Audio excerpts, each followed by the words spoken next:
Okay, so here we go with the third method, the third approach, which I'm going to call the dopamine detox. And this is going to be different from the first two, because in the first two methods we try to tackle the issue of binge eating directly by either cutting or reducing the source, the food. In this approach number three, we are going to try to reduce overstimulation of the dopamine receptors of your brain by reducing or cutting other things around the junk food.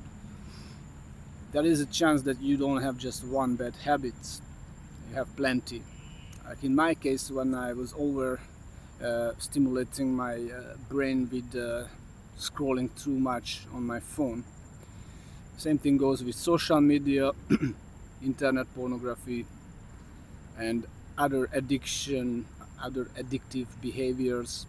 You know it, you name it, you write it down on a piece of paper, and then you go like this. I'm not going to do anything with the junk food addiction here. Leave it like that. First, you're going to start cutting out the bad habits. For example, you can either have one day a week where it's a popular approach, one day a week where you stop doing dopamine inducing activities altogether. No social media, or just a very, very limited time, no phone, and no nothing. Or you can do this, you can create a system for yourself where you just say, okay, from today, I have 2 hours or 3 hours on screen time, and if you watch internet pornography, let's just say 3 times a week, you're going to reduce it to once a week. This is just an example. And if I was to do this approach, I would go the same way I was doing intermittent fasting. And Facebook, I don't have TikTok, Instagram, so Facebook I use like 10 minutes a day. And the YouTube was my biggest issue, because that's more difficult to give up for me. So when it came to YouTube, I just reduced the minutes I spent on, and so it had the same side effects, believe it or not, withdrawal effects, like just like everything else. You give up substances, and again, you want to bring back that healthy baseline of dopamine. You're trying to bring it back with it's more slow process, and then you wait patiently, you stick to your program, cutting out these things or reducing these things, and trying to give up other addictions if you think that they are easier to deal with than the junk food addiction itself. So once again, getting the control back, and with this approach you can achieve that. The key is less stimulation to the brain. Your brain will adapt, and then slowly you regain joy in simple things.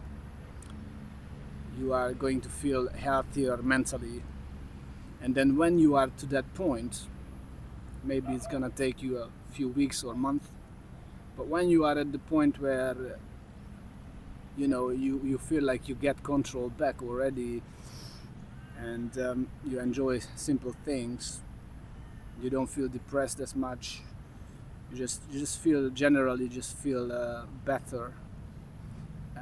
Then you think about step number one or number two to finally tackle food addiction. Okay, so I'm just saying this because if you struggle and you tried cutting out junk food, and you had a short time of success, but then you came back and then it even got worse than it was before, and then you felt guilty, you felt depressed, stressed out, then maybe this approach will help you.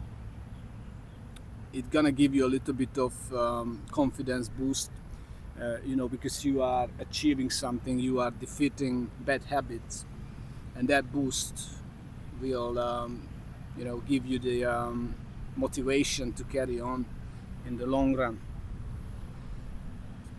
So again, if that's the way you try to do it, give it a shot. Dopamine detox. Okay, less stimulation, try to meditate, try to go out to the nature, even if it does not feel good. If you feel like life is pointless, it sucks, you're bored, you're irritated, you don't want to get out of bed, force yourself to get out and just remember it's gonna get better. It's a longer process, but it's not very long. Like, you only have to struggle, let's just say struggle for a few weeks, and then you're gonna be alright. Maybe a couple of months. But is it not worth it to get your life back? Or you want to stay in that dark place?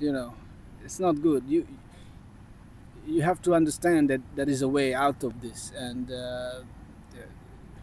there are people on the internet that share their stories, and you will realize that your mind is going to tell you that there is no way out of this, that when your cravings kick in, your mind is telling you that the only way to fix this anxiety, this craving, is to consume more and more and more. Because if you don't, life will be so empty. Life will suck. It's gonna be terrible. No purpose.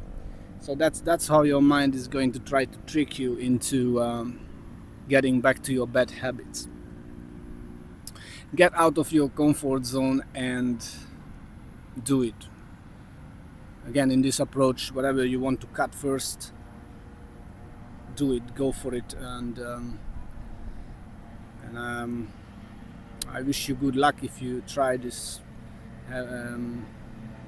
Stay strong during the process of recovery. All right, take care, guys. Thank you.